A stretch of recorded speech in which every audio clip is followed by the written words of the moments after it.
Assalamualaikum warahmatullahi wabarakatuh, and good morning to all the students of English study program of Hairun University in the Faculty of Teachers Training and Education.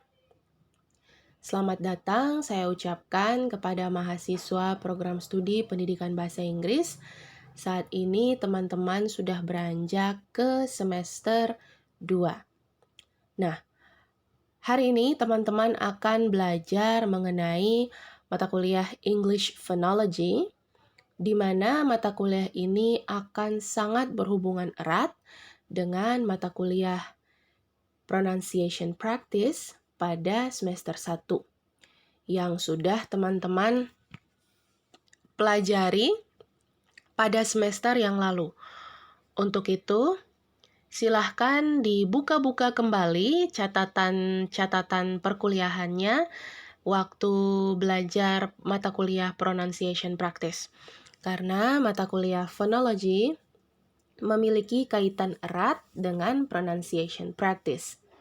Sebab kedua mata kuliah tersebut membahas atau membicarakan hal yang sama, yakni mengenai produksi bunyi dalam bahasa Inggris. Oke, saya rasa untuk perkenalan sudah kita lewati sama-sama. Untuk kelas kalian, mata kuliah Phonology ini dihandle oleh saya dan Pak Dr. Agus.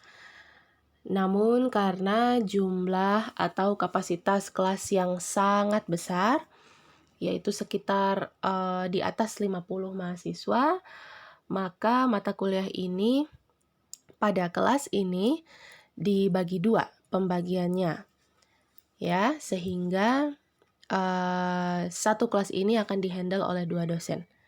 Nah, untuk kelas ini sendiri nanti akan bersama saya sampai akhir pertemuan atau total 16 pertemuan. Kita mulai ya. Teman-teman, sebelum kita berbicara lebih lanjut mengenai phonology dan apa itu phonology, teman-teman harus memahami terlebih dahulu apa bapak atau ibu dari cabang phonology ini. Kita berbicara mengenai linguistik terlebih dahulu. Sebenarnya ilmu linguistik ini apa? Teman-teman berkuliah di program studi pendidikan bahasa Inggris, artinya teman-teman mempelajari bahasa Inggris dari segi ilmu linguistik.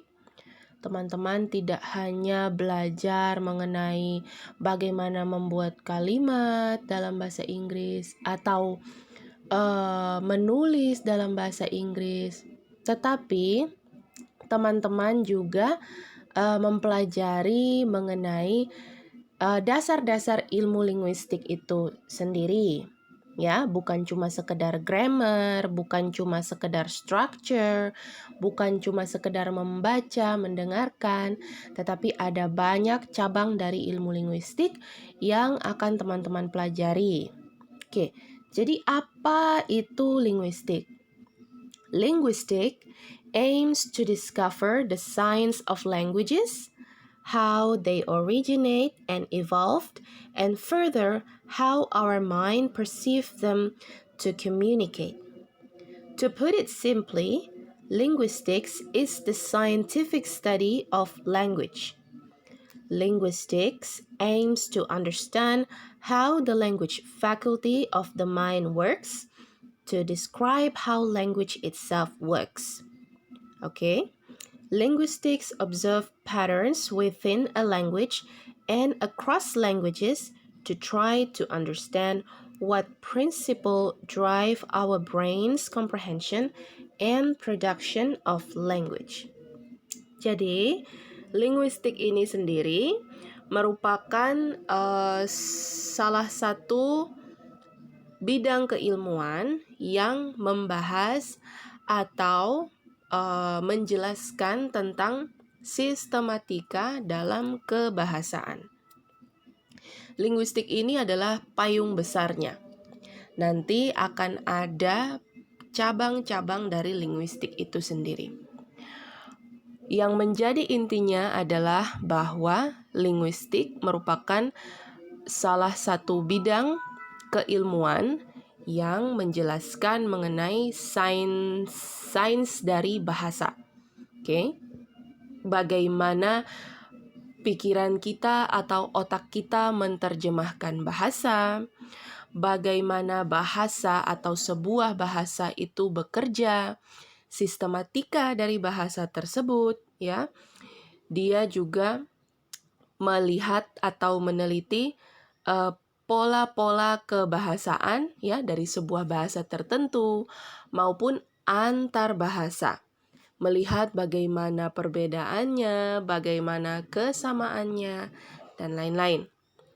Linguistics is not about learning as many languages as you can. Nah, mungkin ketika kita ditanya belajar linguistik, mungkin beberapa orang akan menganggap bahwa kita menguasai banyak bahasa atau kita mencoba belajar lebih dari 2 atau 1 bahasa. But that's not the case, ya. Seorang linguist, ya, seorang ahli linguistik atau orang yang belajar linguistik bukan berarti dia mencoba menguasai banyak bahasa. Oke, tetapi dia belajar mengenai tata bahasanya, sistematika dalam bahasa tersebut. Oke. Memang ada yang juga menguasai banyak bahasa. Tapi jika kalian hanya menguasai 1 atau 2 bahasa, it's okay, ya, karena memang kita meneliti bahasa tersebut secara lebih dalam. Seperti itu. Kita lanjutkan. Studying linguistics will make you familiar with the different component that make up a language. Oke. Jadi, ketika kita mempelajari linguistik, kita menjadi lebih familiar atau lebih mengenali komponen-komponen yang menyusun suatu bahasa. Bisa dipahami, ya? These aspects of linguistics are also divided into the following types of linguistics. Baik, ini adalah beberapa pembagian cabang linguistik. Yang pertama ada phonology, atau yang akan kita pelajari, ya, lebih lanjut pada semester ini. Phonology is the sounds in a speech in cognitive terms. Kemudian ada juga phonetics. Nah, kemudian ada yang namanya syntax, yaitu studi atau ilmu mengenai pembentukan atau struktur kalimat. Yang berikut ada cabang semantik. Nah, semantik ini dia membicarakan makna dari bahasa, makna dari sebuah kalimat, makna dari pembicaraan.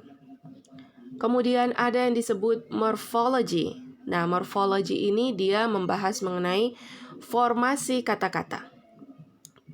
Dan yang terakhir ada pragmatik.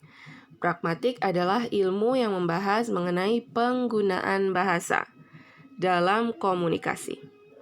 Oke. Nah, kita lanjut. Nah, di sini menurut Crystal 1997 ada structure of spoken language.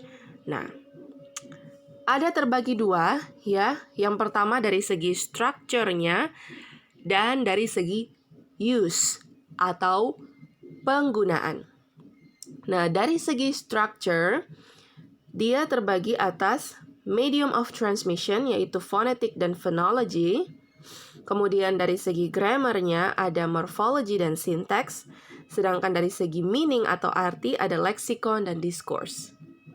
Sedangkan untuk cabang use atau penggunaannya yaitu pragmatik. Oke, berarti phonology dia masuk ke struktur. Baik. Ini pengantar saja, ya. Kita akan lanjutkan. Many species have sound-based signaling systems and can communicate with other members of the same species on various topics of mutual interest, like approaching danger or where the next meal is coming from.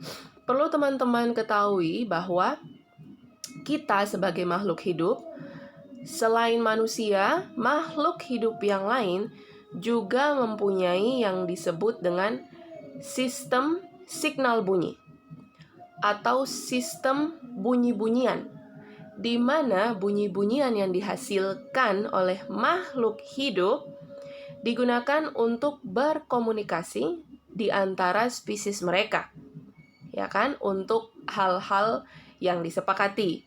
Misalnya pada hewan, ada yang disebut dengan sistem bunyi di mana mereka menandai ketika ada bahaya yang mendekat atau jam makan, seperti itu.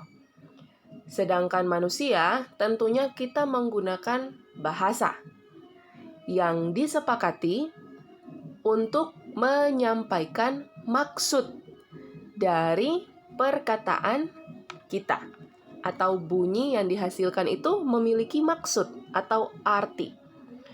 Most humans also use sounds for linguistic signaling, but the structure of the human vocal organs allows a particularly wide range of sounds to be used, and they are also put together in an extraordinarily sophisticated way. Perlu disadari bahwa organ-organ tubuh manusia yang digunakan untuk menghasilkan bunyi itu dapat memproduksi bunyi yang sangat beragam. Ketika kita merubah sedikit saja posisi dari our speech organ, bisa berakibat pada perubahan bunyi atau perubahan penghasilan bunyi. Oke? Nah, hal inilah yang coba dibahas oleh bidang ilmu phonology. Maka apa itu phonology? Sebelum kita belajar lebih lanjut, teman-teman harus memahami dengan baik apa perbedaan phonetics and phonology. Keduanya adalah sama saja di AP jalur, tetapi ada perbedaan sedikit. Okay? Phonetics deals with the production of speech sounds by human, often without prior knowledge of the language being spoken. Sedangkan phonology is about patterns of sounds, especially patterns of sounds in different languages or within each language, different patterns of sounds in different position in words, and etc. Kalau fonetik, dia bicara mengenai produksi bunyi. Sedangkan phonology, dia membahas mengenai pola bunyi antar bahasa atau pola perubahan bunyi dalam sebuah bahasa. Oke? Phonology is where you put into practice all you've learned in phonetics. It is the study of how sounds are strung together, how they interact with each other, and the rules that account for these processes. Jadi phonology ini dia bicara mengenai aturan-aturan yang mengikat bagaimana bunyi-bunyi dalam sebuah kalimat, ya, bagaimana bunyi-bunyi itu mereka saling berinteraksi, dan dia membahas bagaimana aturan-aturannya dalam sebuah bahasa maupun antar bahasa. Phonology is the study of the patterns of sounds in a language and across languages. Saya ulang lagi itu ya. Jadi dia merupakan studi yang mengelola, membahas mengenai pola-pola bunyi dalam suatu bahasa maupun antar bahasa. Put more formally, Phonology is the study of the categorical organization of speech sounds in languages. How speech sounds are organized in the mind and used to convey meaning. Oke. Kalau fonetik adalah theory about speech sounds, describing the sounds that we make in speaking as precisely as possible. Jadi kalau fonetik, dia berbicara mengenai speech sound, produksi bunyi, menghasilkan bunyi yang tepat sesuai simbolnya, sesuai bunyinya. Simbol ini bunyinya begini, dihasilkan melalui organ ini. Tepatnya bunyinya seperti ini. Itu fonetik. Sedangkan phonology, dia menjelaskan bagaimana fonem-fonem or masing-masing unit dalam bunyi itu dia berfungsi seperti apa. Hubungan-hubungan antara fonem yang berbeda itu bagaimana, ya. Dan phonology ini dia akan berkembang atau dia lebih luas nantinya karena dia akan masuk ke ranah morfologi, sinteks, discourse, dan ortografi. Oke, nah, apa saja sih yang dibahas dalam phonology? Nah, misalnya, phonology looks at many different things. Misalnya, why do related forms differ? Bagaimana sih bentuk yang sama atau bentuk yang berkaitan itu dia bisa berbeda, misalnya dalam kata sane dan sanity, electric dan electricity, atom, atomic. Oke, phonology menemukan cara-cara sistematik di mana bisa menjelaskan perbedaan-perbedaan bentuk tersebut. Ya. Kemudian phonology juga looks at what is stored in the mind. Phonology studies abstract mental entities. Seperti halnya structure, kemudian prosesnya, ya. Beda dengan fonetik. Karena fonetik dia membahas mengenai produksi, ya, produksi bunyinya. Mengeluarkan bunyi secara tepat. Kemudian, phonology juga looks into what sounds go together. Misalnya, bunyi apa yang boleh dikombinasikan dengan bunyi ini? Bunyi ini tidak bisa dengan bunyi ini. Kenapa dia berterima? Kenapa tidak berterima? Seperti itu. Kemudian, nah, phonology juga talk about how are sounds organized into syllables. Ya, nah, nanti dalam phonology kita akan belajar bagaimana bunyi itu dia tersusun dalam syllable atau suku kata. Di mana dalam suku kata itu bisa kita susun melalui yang namanya phonological tree atau pohon phonology. Ya, di mana nanti suku kata itu akan terbagi atas yang namanya nukleus, kemudian coda, ya. Itu nanti akan kita pelajari. Itu yang dilihat dalam phonology, sedangkan phonetics tidak. Kemudian phonology juga membahas mengenai what are the differences between languages. Contohnya, perbedaan-perbedaan antar bahasa, ya. Misalnya perbedaan penggunaan fonem dalam bahasa yang berbeda, ya, atau different syllable structure. Misalnya bagaimana perbedaan penggunaan fonem dalam bahasa Inggris dan bahasa Jepang misalnya, ya. Phonology itu dia melihat perbedaan-perbedaan tersebut. Dia akan membahas hal-hal tersebut. Oke. Nah, why study phonology? Kenapa sih kita harus belajar phonology? Phonology ini padahal sangat sulit, ya. Walaupun kita pelajari terus-menerus juga, kadang kita masih lupa atau masih kurang familiar. Untuk itu memang diperlukan konsentrasi dalam mempelajari phonology. Dan teman-teman juga tidak boleh hanya berpatokan pada satu sumber. Tetapi harus banyak melakukan riset dan mencari sumber-sumber lain supaya lebih memahami. Karena banyak sekali istilah-istilah teknis dalam phonology. Okay, so why study phonology? Karena many sounds have different spelling. Misalnya, ya, ada bunyi-bunyi yang sama, tetapi dia punya ejaan yang berbeda.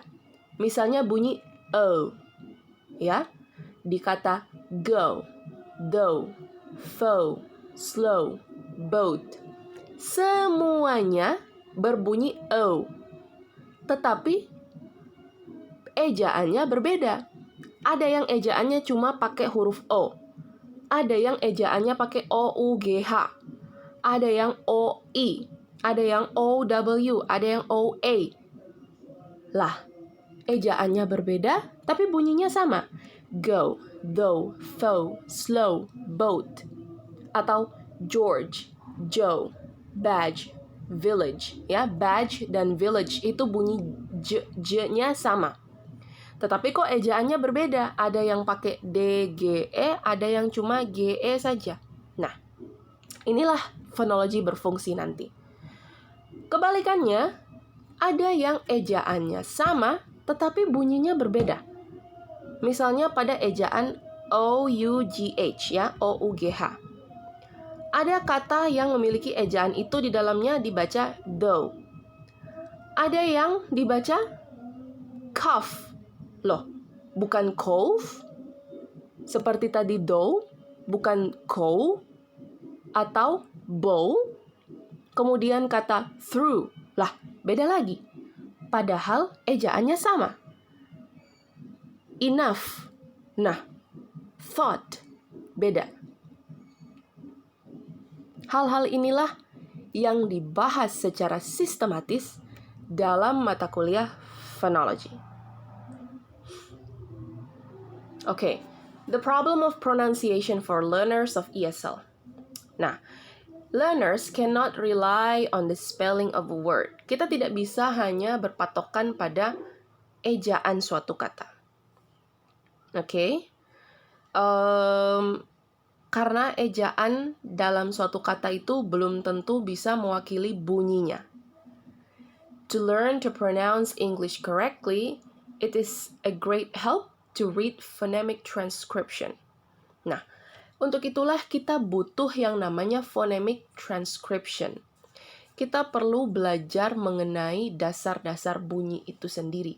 Sehingga dalam membaca atau menghasilkan bahasa, itu kita bisa menghasilkannya dalam bunyi yang tepat. Kalau bunyinya tepat, maka arti dari kalimat tersebut juga bisa tersampaikan dengan baik.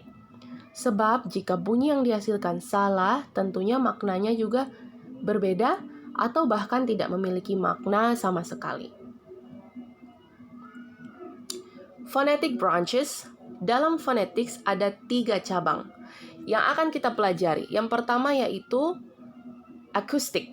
Ya, dalam fonetik kita akan belajar mengenai akustik. Akustik itu kita akan belajar mengenai karakteristik fisik dari sound wave atau gelombang bunyi. Yang kedua adalah auditory. Membahas mengenai bagaimana pendengar dia perceive sound atau menerima bunyi. Dan yang terakhir adalah articulatory. Ini yang akan paling banyak dibahas dalam mata kuliah ini. Adalah bagaimana organ-organ bunyi atau organ-organ yang menghasilkan suara digunakan untuk menghasilkan suara. Oke. Nah, perhatikan pada articulatory ini karena akan lebih banyak kita bahas pada mata kuliah ini. Nah, articulatory phonetics ini ya, jadi the study of the way the vocal organs are used to produce speech sounds. Jadi kita akan belajar bagaimana mulut, lidah, langit-langit, bibir, gigi digunakan untuk memproduksi bunyi. Kemudian akustiknya ini kita lebih ke physical properties of speech sound, lebih ke gelombang bunyi. Kemudian auditory ini the study of the way people perceive speech sound. In other words, dia menginvestigasi mengenai proses pendengaran. Oke. Nah, ortografi. Apa itu ortografi? Di sini ortografi diartikan sebagai a standardized system of writing. Ortografi merupakan sistem standar dalam penulisan. It's the collection of rules that lets us visually represent a language. This starts with creating the symbols upon which a written language is built. Dahulu kala, pada zaman-zaman nenek moyang kita, sebelum ada alfabet, dengan menggunakan apakah orang-orang dalam menyampaikan informasi? Mereka menulis pada dinding-dinding gua, ya kan, menggunakan simbol. Zaman dahulu itu simbolnya masih berupa simbol yang sangat jelas, yaitu berupa gambar. Oke, dimana apa yang mau mereka sampaikan diartikan melalui gambar yang mereka hasilkan. Pada zaman sekarang, kita sudah memiliki yang namanya standardized system of writing, di mana dalam bahasa kita menggunakan yang namanya alphabet, ya kan? Nah, pada beberapa bahasa mereka juga punya yang namanya standardized system seperti kanji dalam bahasa Jepang, atau dalam bahasa Cina juga mereka punya karakter-karakter huruf ya yang harus mereka pelajari. Nah, itu yang disebut dengan ortografi. Kemudian dalam bahasa Rusia juga mereka punya saya lupa ya, tulisan mereka itu disebut apa, saya lupa. Oke, itu yang disebut dengan ortografi, standardized system of writing. Ortografi ini merupakan rangkaian convention ya, atau convention artinya penciptaan ya, for writing a language. It includes norms of spelling, hyphenation, capitalization, word breaks, emphasis, and punctuation. Jadi ortografi ini bukan sekedar simbol-simbol menulis saja, tetapi dia juga membahas norma-norma, aturan-aturan dalam ejaan, hyphen, kapitalisasi, ya huruf-huruf besar itu, kemudian word breaks, penekanan, dan punctuation. Kira-kira seperti itu ya, yang perlu dipahami mengenai ortografi. Teman-teman, kita tidak akan terlalu banyak membahas mengenai ortografi. Sekedar teman-teman ketahui saja bahwa dalam phonology ini nanti kita akan banyak mempelajari mengenai simbol-simbol, ya kan? Oke. Yang terakhir, kita harus mengetahui yang namanya phonetic transcription. Baik, pada mata kuliah pronunciation practice, teman-teman pasti sudah sangat familiar dengan yang namanya phonetic transcription. Kalau teman-teman punya kamus, ketika kalian buka kamus, pasti ada cara pengucapannya yang ditulis dengan tanda kurung, kemudian ada simbol-simbol di dalamnya. Nah, itu adalah cara membacanya. Itu yang disebut dengan phonetic transcription. Phonetic transcription is a system for transcribing sounds that occur in a language, whether oral or sign. Jadi, transkripsi fonetik itu merupakan sistem transcribing, ya, transcribing sound, baik secara oral maupun bahasa isyarat. The most widely known system of phonetic transcription adalah IPA. Jadi yang akan kita gunakan yaitu phonetic transcription IPA ya, International Phonetic Alphabet, di mana dia menyediakan rangkaian standar simbol-simbol untuk phone. Standardized IPA ini dia enables ya, dia memungkinkan kita untuk bisa mentranskripsi secara akurat dan konsisten simbol-simbol bunyi dari bahasa bahkan dialeknya.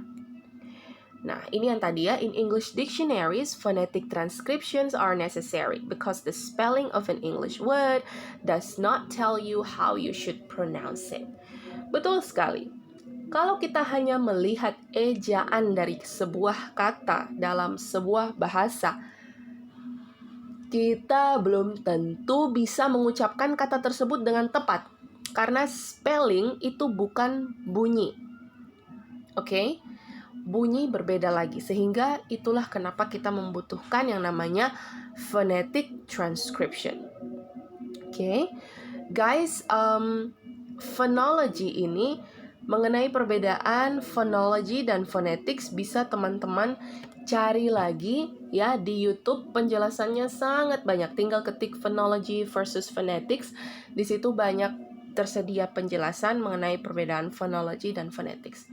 Oke. Untuk pertemuan hari ini kita hanya akan belajar mengenai dasar-dasar dari phonology dan phonetics.